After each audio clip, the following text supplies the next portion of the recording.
So this is our final panel for the day. I feel like some of the other topics we could have just talked all day about, but this one is equally as heated.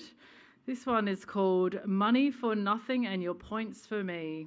Producers Franc Tetaz and Chelsea Warner, lawyer Stephen King, and producer-manager and almost lawyer Kurt Luthy help untangle the world of producer points. Do you ever feel like you need a maths degree to work out your producer points? How many producers does it take to get a point? What even is a point, and what's the point of it all? No, really, can someone tell me? Led by career-focused producers, managers, and legal experts, this forum lifts the lid on the all-important negotiations, getting insights into creating equitable outcomes and discussing a standardised practice for points to ensure you're not getting shortchanged on your creative contributions. So following this panel, we will have a speed networking event where you get to ask questions of some of the panellists. So stick around for that. I'm just going to introduce to the stage producers Franc Tetaz, Chelsea Warner, lawyer Stephen King, and producer-manager Kurt Luthy. Please come out and save me. This panel is moderated by Zach Gould. Here we go. Nice one. Thanks, Anna.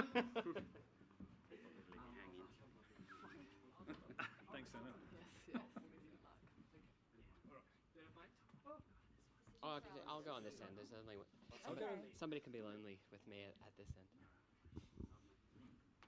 end. Please. I'll get an extra chair.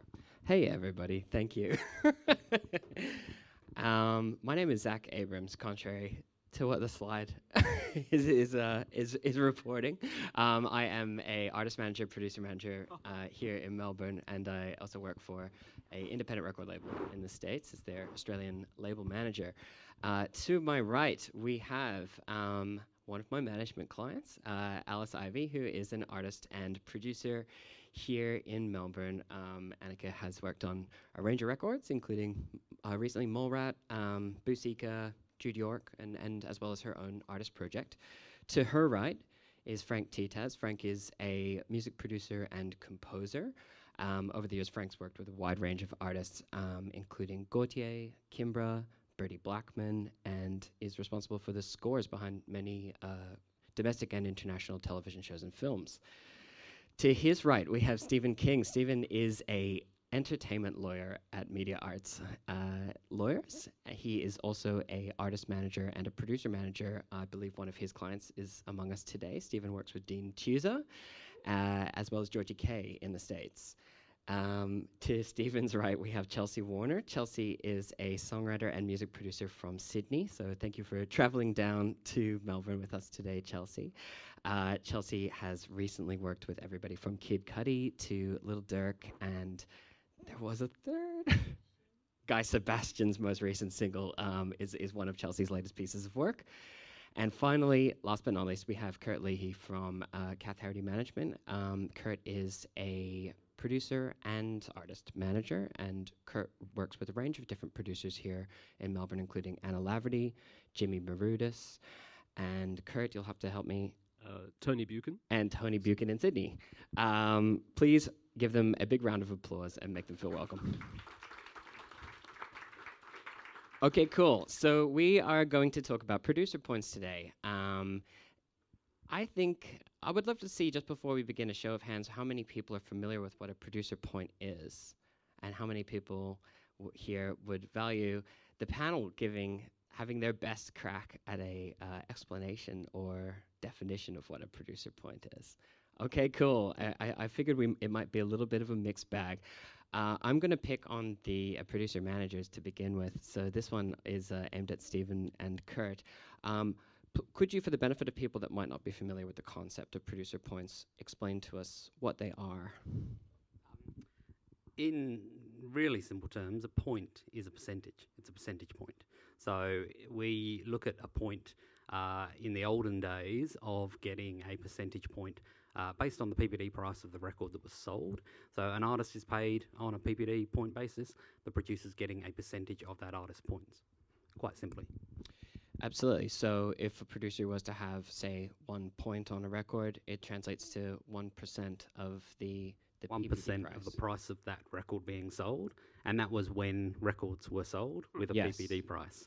So when we talk about producer points, there's not many records that actually get sold with a PPD price anymore. So No. physical records do, Yeah. digital downloads do, Yeah. So iTunes and stuff like that. Still have iTunes is still PPD, yep. aspect. Yep, but streaming doesn't. So in terms of how a point is calculated on streaming revenues, it's down to the individual labels. But the majority of the labels treat the money they receive from the DSPs as their published price to dealer. Yeah. And therefore, the points are calculated on that price. Okay, we're going to return to that point because we're beginning to move on to a net receipts conversation, which we will. I want to circle back with, but Kurt, when you're negotiating fees for your producers, so when a client approaches you to work with Anna or Jimmy or Tony, how do you approach, I guess, striking a balance between flat fees and points? And is there a kind of a standard formula that you use in your production agreements, or is it always negotiated on a case-by-case basis? Look, it is negotiated on a case-by-case basis. I mean, as an absolute default, we would always, and I always say in my initial dealings with whomever the client is, that we would flag the fee and that we would move to an agreement that would incorporate a royalty. Now, that royalty, as Stephen and I were discussing out the back earlier, is often a bespoke thing. You know, it doesn't necessarily, we were chatting about the sort of 15% of net for a full production. However, these days, with so many different forms of revenue streams and what have you, that can be negotiated on a bespoke basis. Fundamental is that we would always enter into, as a default position, to incorporate a royalty. Sure. And these days, much more net receipts. Okay, sure. So in this era of streaming, where we've acknowledged that there aren't many scenarios in which there is a PPD price in the traditional sense of it, are we still putting both a PPD, but like a point percentage, and a net receipts percentage into our production agreements with clients? I think ultimately the first thing you've got to look at is who the artist is and what the artist's label position is. If the artist is signed to a traditional record company record royalty deal, then doing a PPD points royalty basis works. Because if you've got an artist signed to EMI, they're on a 22% royalty, and you as the producer go, well, I want 3% PPD, it's very easy to calculate that because it's on exactly the same basis as the artist gets calculated. Yeah. When you then talk about, and that applies across the board for all record sales that the artist gets paid on, when you look at non-record income, such as syncs and other non-record uses, the pro rata calculation is also easy to work out because it's a pro rata share of what that producer receives against what the artist receives. Okay. So if you've got a 3% PPD for a producer, 21% for the artist, it's effectively 1/7 of what that artist is receiving. Sure. So we say there's a sync, I got $10,000, you get 1/7 of that $10,000. Yeah. So and that's how I would approach it. If you came to me and said, I want to produce this artist is with EMI, they're getting a traditional royalty, I would do a PPD and a pro rata share. If that artist was self-funding, self-distributing that record, I'd look at that and go, well, we can do PPD, but we're effectively having to create a deemed PPD price because one doesn't exist. Yeah. So why don't we instead look at the net receipts model? Okay. And do you think moving forward, is there somewhere on the distant horizon where we don't have to worry about PPD anymore, and we just completely move to a net receipts model, or do you think it'll always exist in some? I think the major system and the major independents will always keep us on a point system. The reason being they ultimately pay the artist somewhere between 20 and 25%. Sure. And they apply that to streaming as well. So they don't want to get to a situation where they then make it 50-50. So when we look at when streaming first was introduced, most of the majors didn't anticipate that. So it was called sundry income. So then they were paying a 50% royalty. They soon realised, we don't want to do that. So they then caught their paperwork up and went, no, it's still a record exploitation. Yes. So the PPD royalty applies. So I think as long as we have majors, as long as we have companies that are funding recordings, they'll want a PPD model. It'll be retrofitted. Something for the producers on our panel. It's interesting that both of our managers in their examples quoted 3 points or 3% as an example, and that feels to me like maybe a kind of a happy medium for the majority of records in terms of producer deals. But for our producers, in practice, I'm sure that things have vacillated wildly from project to project. When you're working with a client directly, how do you broach that conversation about points, and what are the things that factor into landing on a happy place between you and the client? Frank, would you like to begin? Sure.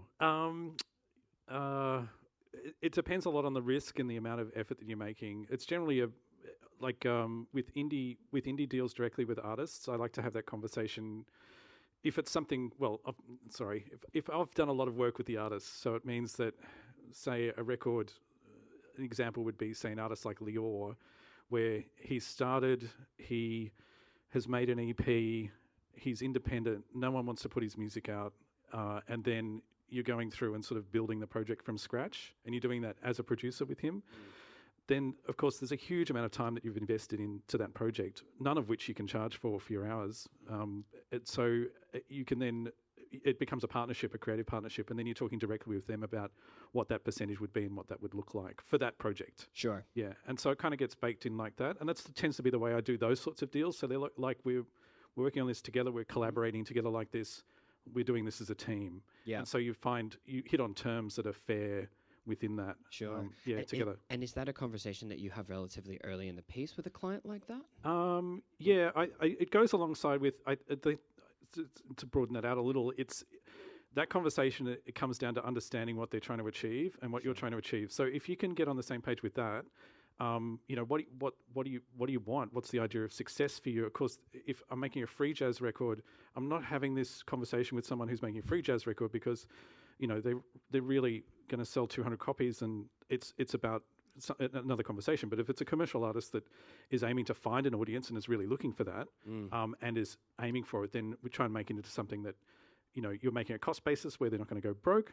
Yeah. At the same time, you're also making it so that you're together. If they're winning, you're also winning. You're not watching them go off into the horizon, and buying cars and whatever. And you're like, I did that for $300, which is typically what happens a lot of the time. Yeah. When you're laughing quite a bit. It's really typical. And it happens a lot, especially when you're a younger producer, that happens a lot. Sure. You kind of go, I'm just helping here. Yes. So, and then you go, wait, hang on. So there's a lot of different variables that go into the thought process. And one of those is whether the project is independent or what, but the other is, I guess, what the intention is for the project, and whether there's, I guess, a big commercial imperative or a desire to reach a wide range of people. I imagine, artists these days will spend an enormous amount of money on marketing and things like that, but they might want not to spend so much on making the music itself. So writing yourselves into those agreements is kind of an insurance policy that your hard work and, if you stuck your neck out for an artist and really went the extra mile working with them in an early stage? I think of it more as a long-term cultural thing, which is the fact that if you've got a music culture and you're trying to make a music culture where it's shared together and you're sharing on that together, it means we're all in that together in some kind of way. So it makes sense then that those deals should have a sense of fairness about them, as opposed to it being a model where they're more some people really win and other people don't. I just don't think that's fair and equitable. But and good for the ecosystem. It's great. It's great all round. It allows people to have careers, sustainable careers, as opposed to like, I'm giving up now. I was going to say, I definitely think those kind of conversations to have with an artist as an artist producer or as a producer very early on in the picture is extraordinarily difficult. Yeah. So I was going to say it helps having a manager. It definitely, it definitely helps having a manager. But honestly though, it's often like a little bit of a good cop, bad cop scenario where, you guys as the creatives are in the studio cooking up art with people, and you don't necessarily want to kill the vibe by talking about money and contracts and that kind of thing. And that's where it helps to say, let my manager speak to your manager so we can have the kind of less sexy conversation about points and fees and terms and things like that. But it is hard for self-managed producers to do that, I think. I think also, it also depends on the situation. Like when an artist reaches out and they want to work with you, there's this expectation generally, I mean, within this country, I think that it's for free as well. Oh yeah. And then, you know, like you get that and you give your time, and then having that another conversation on top of that is extraordinarily difficult. And I do believe that having those conversations early on in the piece and sort of recognizing where you both are on the same page, like where you're at, is extremely vital and doesn't happen enough. Well, it feels like what you're saying to a degree is like, you know, it's hard enough just to get paid as a producer when you're starting, let alone have this like secondary conversation about something like points, which Well, I think that's about value, and Yeah. that's what it gets into. This is like the role that you're actually playing in it, and it gets into what we're talking about with this too, which is it's different on different records. So and with different artists, sometimes that role requires a lot of heavy lifting. Sometimes it doesn't. Sometimes Sure. it's a different thing, and of course that means you can't expect to be the same. You know, it's not the same. You haven't done the same work, so you can't expect the same thing. But I would agree. Absolutely, the amount of times that people are literally wanting me to produce their record for nothing because they're just calling me up and asking me everything about what they need to do on something seems just crazy to me in that way. But it does happen, you know, quite a deal. Yeah. The lack of valuation. Yeah. Yes. Chelsea, what's your experience been like as a producer negotiating these kinds of conversations and deals? And do you have, you know, without necessarily naming names, do you have examples of times when you've done a track with somebody that's had maybe not an enormous budget to put towards producer fees, but has given you a piece of the master, and that's turned out, you know, become quite a lucrative venture at Days End? Yeah, I think it's kind of interesting because my career up until this point, particularly at the beginning, was extremely centered around community and grassroots, you know, involvement with personal relationships with artists. So it's always been a point of contention to kind of to think about, when am I going to bring this up? How am I going to bring it up? Are they going to be mad that I'm even asking? Like all of those things, and navigating that really intricate social dynamic was always really difficult for me at the beginning, because I felt like a lot of the headway that I was making in my career was directly proportionate to the strength of the relationships I was cultivating personally with artists. So I will say now it's really, really helpful just being able to let management handle those kind of conversations and kind of just don't even really have to worry about it too much. That really helps. But still, it's important to be on the same page with an artist from the beginning, as we were talking about before. So I do even sometimes personally now bring it up from the beginning, you know, what we would be expecting, because I have had situations in the past. I think mostly, you know, you can work out things like budget and splits, and I've definitely done like higher master percentages, more points for smaller fees, those kind of things. Most of the time, I feel like people are pretty. You can figure something out as long as everyone's on the same page. I think the most common issue that I've run into is when those expectations weren't expressly communicated from the beginning, and then an artist turns around and goes, "Wait, hold on.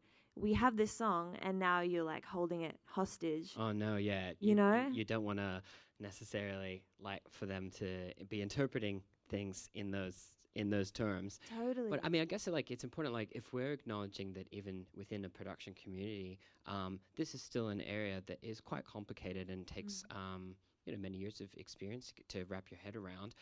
Is there a learning curve with a lot of young artists as well who, I mean, you can want to be as transparent as you like, but do you find yourself kind of almost educating them on these sorts of things? Constantly. And I remember the first time I sent a production contract to an artist who also happened to be a friend, and she called me like, "What the hell is this? Like, what am I even looking at?" And I was probably, I don't know, 18 or 19 at the time. So I think I was kind of like, "Girl, I don't know either." Like, we're figuring this out together. And over the years, it's been a gradual simplification process. And I think maybe that's where my perspective potentially differs a little bit, in that like my foray into commercial production conversations with labels, those kind of things, has been the last couple years of my career. But from the beginning, like I said, it was really from the ground level with independent artists and peers. So yeah, I think from the beginning, I started off with, you know, a really standard classic production agreement contract. And then it's gradually become a lot less pages and become a bit more simple. And I think that has really helped in terms of relationships with artists, so that they don't gawk at the contract. But now it's probably going to go the other way a little bit, where there's more commercial work as opposed to independent work is happening. So now, okay, we've got to make sure all the bases are covered again. But yeah, I guess I did just want to point out that reading the room process on the kinds of artists I was dealing with, and to not scare people away but still protect myself and find that Goldilocks zone was really, really important at the beginning. So for me, that looked like, I think it was like a 2-pager, just covering the terms. This is something that we were talking about throughout the week with respect to this topic, is that in other sectors there are more accepted terms. Everyone knows a manager takes 20%, or if a major label will take roughly 80% or something, and we artists tend not to have problems with those sorts of things. But given that there's so much variation in production deals, it's not as easily accepted sometimes, which is interesting, and I think something that MPEG is really keen, organizations like this, to try and standardize as much as possible, even if that just means the knowledge and awareness of these sorts of deals. And as the point Frank made before about how important it is to the ecosystem that everyone is remunerated equitably when something is successful. I want to go back to this conversation we teased earlier on net receipts. So after we have the points, the points PPD, the percentages. So now streaming comes along, and we want to translate those points into a percentage of net receipts, which is the earnings artists make or labels make from streaming records. How do we calculate those points, Stephen? And is there an agreed? Yeah, and just to touch on your point about having standardised terms, the production industry has had standardised terms quite a long time when the model was PPD. And, most producers would be earning 3 to 4% PPD for a production. If they're mixing, maybe another point or two on top. It really depends on their structure. So from a standardised point of view, it did exist. Where it's sort of been disrupted is streaming. Yeah. It's not disrupted within a major system where they still treat it as normal, so you're still getting your same royalty. The issue really now is when you're working with an independent artist, that independent artist is likely to be through a distributor, or they might have a license. So they might do a license on a 50-50 net receipts basis, or 60-40, or they're doing a distribution deal on an 80-20 basis. The issue there is to go, well, under the old school model, the standard thing was 3 points equaled 15% of net, because most artists earn a royalty of 20. So 3 into that is 15%. Fraction. And that's how we still work it out. When you look at that as an independent artist who's earning 80% of the revenue, automatically saying, well, I'll get 15%. You can start there, but it doesn't really look fair. And you've got to look at a number of factors in who's funding the record. Is it the artist? Now, sure, the artist can recoup that cost in the same way that the record company did before you calculate a producer royalty. But what is an artist doing in addition? Marketing, promo, which are not recoupable costs, traditionally under the old model, or even under a distribution model. So if you say, okay, well, I'll just take 15% of your 80%, that's significantly more than you would earn if you were getting 15%, on a 20% royalty rate.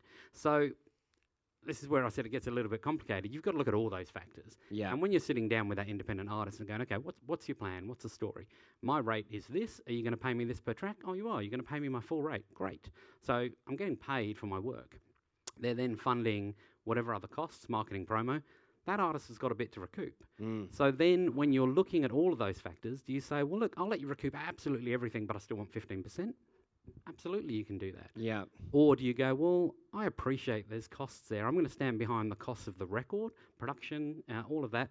I'm not going to stand behind, marketing and promo. That's your problem.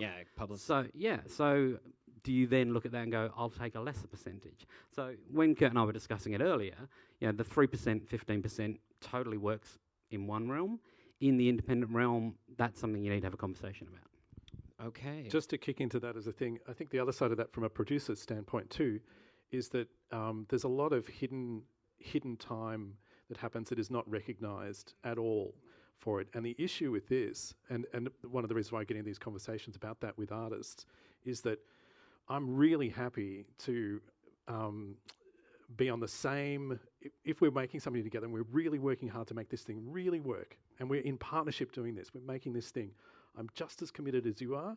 I'm happy to stand behind those costs, but you also have to stand behind all of those hours of phone calls, all of that fucking shit that I've done for weeks getting you to that point, because that is a hidden cost that is not recognised within those deals. And I think it's one of the big reasons why producers do get really burnt out, is that all of this stuff is actually not recognised with it. And just to be clear, I'm not saying... No, I'm just saying, I'm just putting it in here really clearly as a thing. That's part of that conversation that, okay, well... But Stephen, it wasn't in that as a thing. No, but maybe part of that is then, so what we're then saying is, okay, throw in the marketing and the promo. If I want 15% in that same partnership way, I'll stand behind all the costs. Sure. But then how do you throw in this time that I'm talking about here?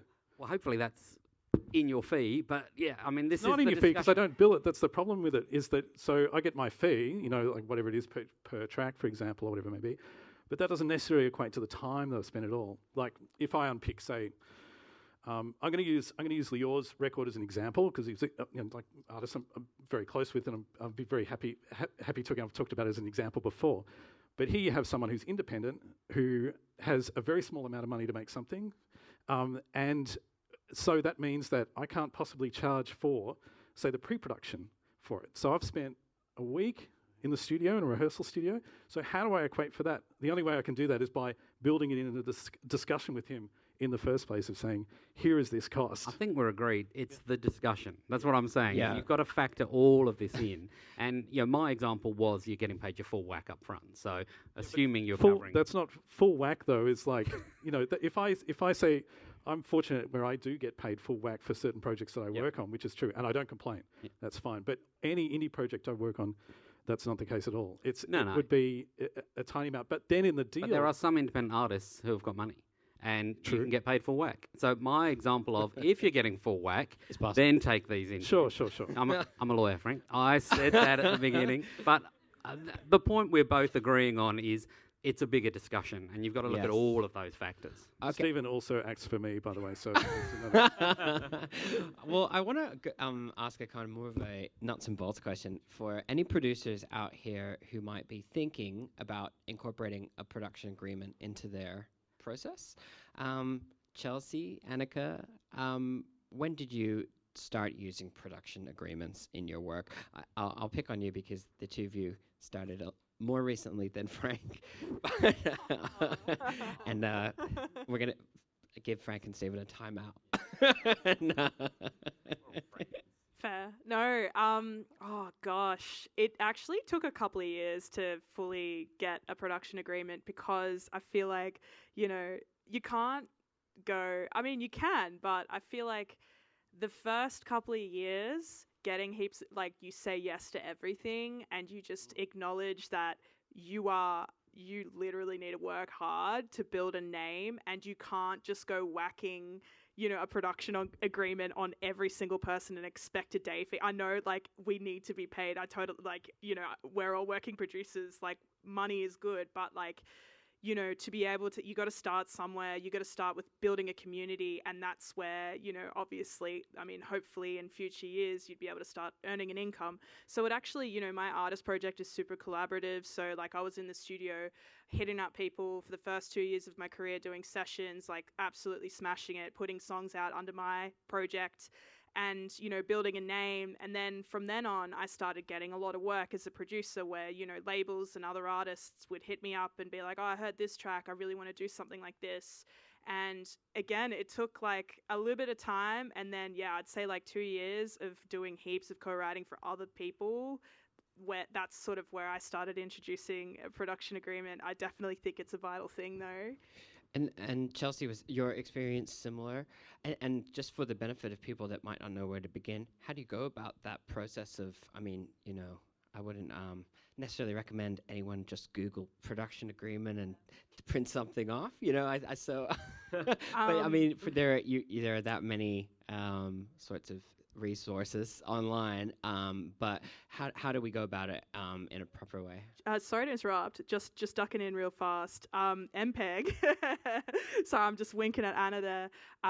As you know, as a board member of MPEG, we are currently working on a production agreement that will be made available to anyone who signs up and becomes a member as part of being a member. So those, that's something that you can obviously adapt to your own, terms, etc. But that is something that is in the works and it's happening, and it will be an incredible resource because that will save you some bucks. It does cost working with lawyers. Honestly, that's one of the reasons I'm so grateful for MPEG's existence, because things like that are just going to be so much easier, and it's going to be so much easier to standardize things. So that's going to be incredible. I think my first ever production agreement was from my first manager, and it was like the one that they had used for years and years and years and years and years. So it was really comprehensive and it was great. It was a great agreement, and I probably would have just ticked every box 20 years ago, and made a lot of sense, but it just didn't really. It understood. It required a lot of understanding of jargon and terminology to understand it. So yeah, I think I probably went maybe similar to you, Annika, maybe like a year or so without having one, of just kind of like understanding that I needed to do the sessions and build up a bit of a name and like a little bit of demand, because if you're asking like, does anyone want to work with me? Like, who can I collaborate with? And if there's no real demand, then you can't just slap someone with a hectic, 15-page prod agreement and then be like, yeah, what of it? Anyway, so you kind of need to build up that demand a little bit, I find. And it's strategy and it's long game, because obviously, you want to limit the amount of time you're working without that kind of protection, because then you have to have those awkward conversations. And I would say I probably spent a few years of my life working out those nuts and bolts of like how to have those conversations, when to have them, when to hit someone with a production agreement. Do I need to include this in this particular case? Like,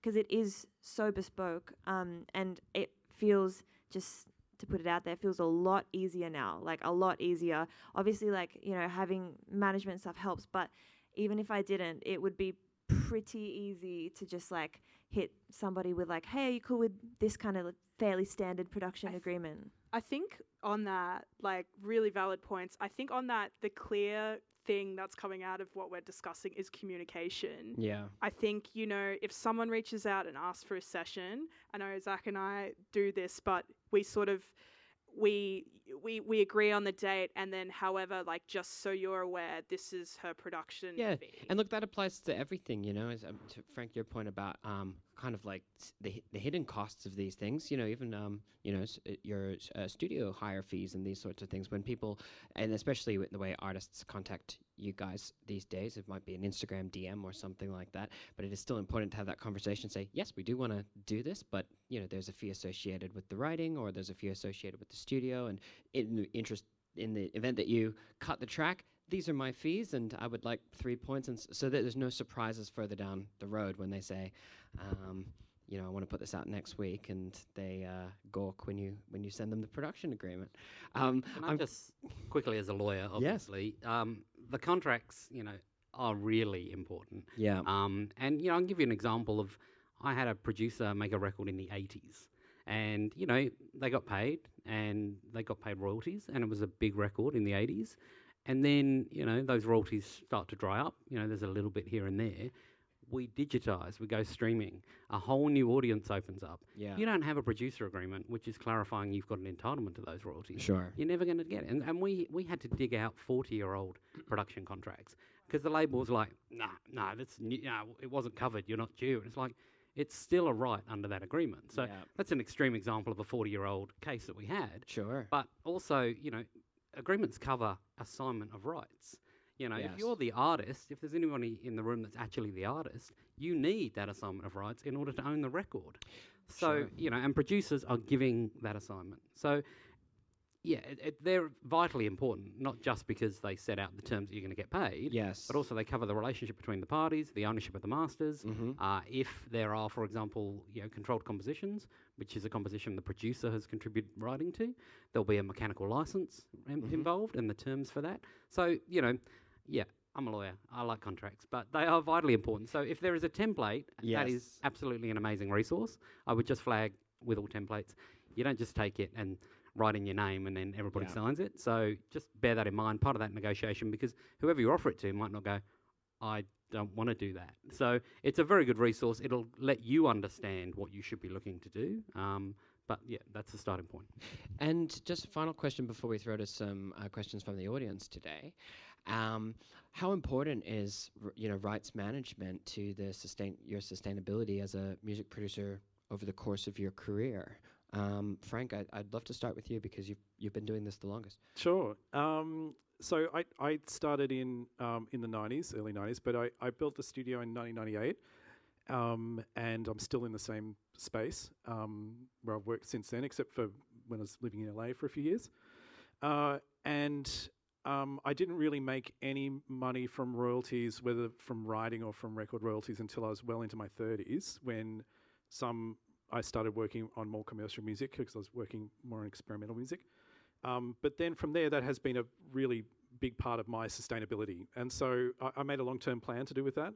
So now royalties make up about a third of my income, and it's really changed. Significant. Yeah, it's significant, and it has changed. It has made it possible for me to not totally burn out, because of course there's been years and years where I'm sure everyone knows it. Yeah. You're sprinting it at such Project to such project, yeah to make it work, just to even make it work. So, and over time it has meant that I've been able to then not necessarily have to work at that extreme pace as I get older.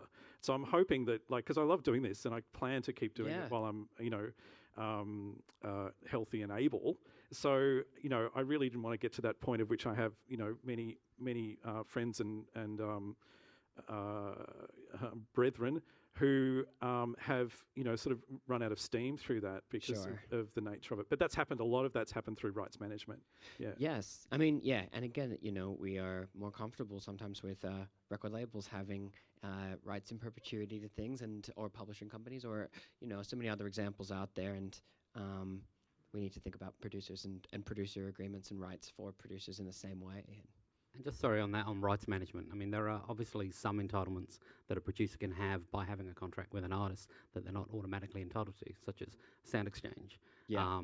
Getting a direction from the artist to pay through a share of other master neighbouring rights. Sure. Yeah. So if you don't have that in the contract, you're not going to get it. As a producer, you don't knock on Sound Exchange's door and go, I produced this record, can I have my cut? No, they need to see that letter of direction. Got to be a letter of direction from the artist. So it's also about understanding not only the record you're making, the payment you're getting for that record, the future royalty you might get from that record, but what other associated rights and revenues can flow to you as a result of that work, and making sure you're getting all of that.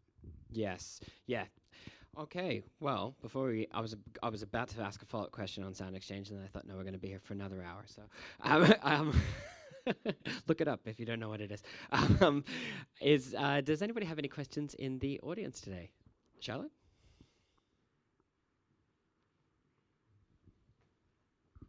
Stephen, this one's for you. The example that you gave of the band from the 80s. I had a similar scenario where I paid for a contract when I first started out as a manager that completely predated streaming really being a source of income. And it led to a lot of confusion around how the producer was going to eventually be paid.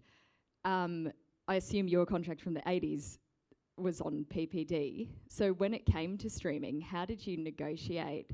It just gave us the opportunity to go to the label who said, no, you're not entitled to anything, to go, well, we're entitled to a royalty on all record sales exploitation of this produced record. So it just gave us the opportunity to open that conversation. They ultimately came to the table and said, well, fine, we'll give you this. So it wasn't like, oh, what's that? There future, some old contracts did say, all future formats. Formats yet to be invented or something. Yeah. I don't think this one was even that clear cut, but it was clear that if you're producing that record is being exploited. You were entitled to a royalty on the record exploitation. Yeah. You were entitled to a royalty on the non-record exploitation. So if streaming's not a record, it must be non-record. They obviously didn't want to entertain non-record because it would have been at a higher percentage. Yeah. So that gave us a conversation opener, and then they went, oh, okay, let's work this out. So okay. Excellent. Another question is, gentleman in the cap. Sorry, I can't see your name tag from here. Hi there. Thank you for the insights. All the discussions you're having about contracts, negotiations, communication issues, Do you think there's anything particularly unique about the music industry that makes those things different to any other industry? People expect things for free. That's certainly one response, yeah. I think music I find fascinating this way because I deal with it not only like directly as a producer but also as a composer for film and TV. And within that, there is no shame for a film producer to set a budget where it means I have to explain that I'm going to get paid $4 an hour if I take on the project. And it's kind of a little bit of like I mean, it's up to you, man. Like, you know. So the expectation is that almost you wouldn't get paid or something. It's a very peculiar kind of thing. That the pressures are like that for it in the hierarchies of these things. In the world of producers, I think it's a similar thing. I think it's hard also. I mean, we haven't really covered that, but it's partly also got to do with streaming incomes from that point of view, because this is the things that's really tough about it. Because essentially, you know, this has really changed. And incomes from streaming, depending on where you sit in the ecosystem, can be very different. If you're fortunate enough to have things that are sitting in this realm, then that's fine. But below that, it makes it very difficult. And I have done a couple of deals where which everyone hates, but it does work, where you can get a percentage of receipts from live, for example, as part of that for your, and everyone hates that. Like, that's not a pleasant discussion to have, but it is something that can balance. Certainly, it can balance things when someone does have a live following, and that's where their income stream's coming from, not from streaming, of which a lot of people have. Anyway. Yeah. Well, I keep going back to that record label example, but yeah, if you've seen a major label deal, they ask for, anytime recently, they ask for a little bit of everything. So yeah. I have one question. Yeah, go Am for it. I allowed to ask a question? Producers in the room, who does your royalty accounting, your master royalty accounting? Who accounts for your points? Like, do you use a royalty accountant? Yeah, do you use a royalty accountant, or like does your manager do it, or like how do you do it? It's all independent, so different people do different things. So because the artists, well, it depends on the deal. So because the labels will present you with a statement, and then but all the bigger things for me, they come from the artists do the accounting for them. So you at the end of March and the end of September, you'll reach out going, "Hey guys, what's going on?" And they'll go, "Oh, we're just working on the statement, you know, whatever." And then at some point, someone will say, "Oh," or there's an artist that I work with in the States who was on 4AD, but then got dropped from 4AD, but had a massive license and songs blew up in the album, whatever. And he's independent and he's kind of nuts. He lives in Spain now and whatever, and he sort of hangs out. But I reach out to him every year. It's completely, you know, like, man, have you done your account? Oh, I haven't been touring. Is it okay if I don't pay you a royalty? Like, you know, it's like it's like that. So it's really It's a lot of labor. Yeah. It's like different. So you're just like, that's fine. Like, he's not making any money, or, you know, whatever.